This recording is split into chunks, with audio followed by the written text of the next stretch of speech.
بسم اللہ الرحمن الرحیم۔ السلام علیکم ورحمۃ اللہ وبرکاتہ۔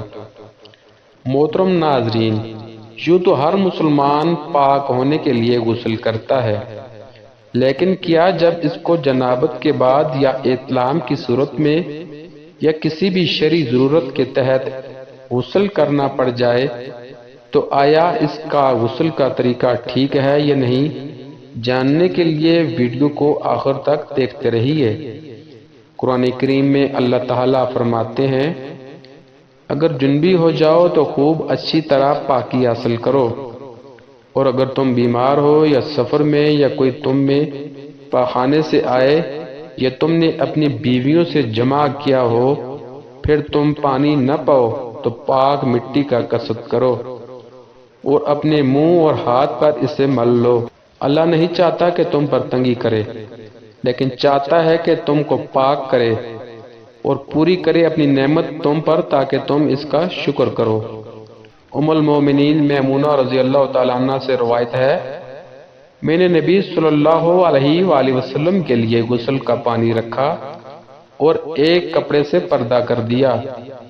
پہلے آپ صلی اللہ علیہ وآلہ وسلم نے اپنے دونوں ہاتھوں پر پانی ڈالا اور انہیں دھویا، پھر اپنے دائیں ہاتھ سے بائیں ہاتھ میں پانی لیا اور شرمگاہ دھوئی، پھر ہاتھ کو زمین پر مارا اور دھویا، پھر کلی کی اور ناک میں پانی ڈالا اور چہرے اور بازو دھوئے، پھر سر پر پانی بہایا اور سارے بدن کا غسل کیا۔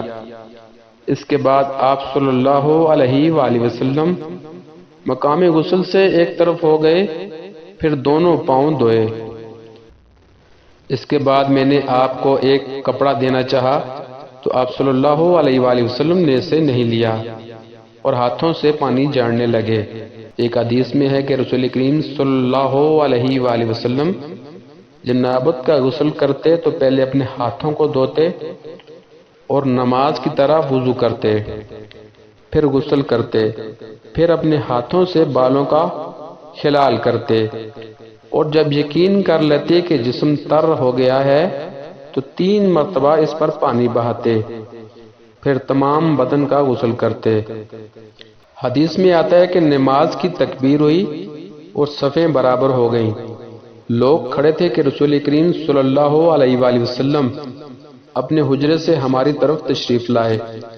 جب آپ صلی اللہ علیہ وآلہ وسلم مصلی پر کھڑے ہو چکے تو یاد آیا کہ آپ جنبی ہیں، بس آپ صلی اللہ علیہ وآلہ وسلم نے ہم سے فرمایا کہ اپنی جگہ پر کھڑے رہو، اور آپ صلی اللہ علیہ وآلہ وسلم واپس چلے گئے۔ پھر آپ صلی اللہ علیہ وآلہ وسلم نے غسل کیا اور واپس ہماری طرف تشریف لائے تو سر سے پانی کے قطرے ٹپک رہے تھے۔ آپ صلی اللہ علیہ وآلہ وسلم نے نماز کے لیے تکبیر کہی اور ہم نے آپ صلی اللہ علیہ وآلہ وسلم کے ساتھ نماز ادا کی۔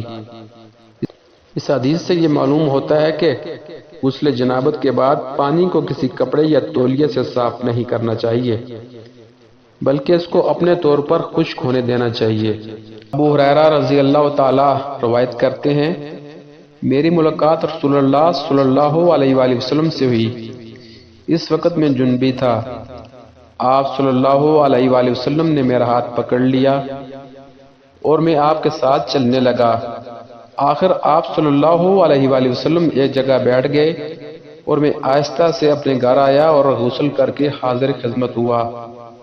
آپ صلی اللہ علیہ وآلہ وسلم ابھی بیٹھے ہوئے تھے۔ آپ صلی اللہ علیہ وآلہ وسلم نے دریافت فرمایا، ہے ابو ہریرہ کہاں چلے گئے تھے؟ میں نے واقعہ بیان کیا تو آپ صلی اللہ علیہ وآلہ وسلم نے فرمایا، سبحان اللہ، مومن تو نجس نہیں ہوتا۔ حدیث میں ہے، حضرت علی رضی اللہ تعالیٰ عنہ فرماتے ہیں، مجھے مزید بکثرت آتی تھی، چونکہ میرے گھر میں نبی کریم صلی اللہ علیہ وآلہ وسلم کی صاحبزادی فاطمہ الزہرا رضی اللہ تعالیٰ عنہ تھی، اس لیے میں نے ایک شخص سے کہا کہ وہ آپ صلی اللہ علیہ وآلہ وسلم سے اس کے متعلق مسئلہ معلوم کریں۔ انہوں نے پوچھا تو آپ صلی اللہ علیہ وآلہ وسلم نے فرمایا کہ وضو کر اور شرمگاہ کو دھو، یہی کافی ہے۔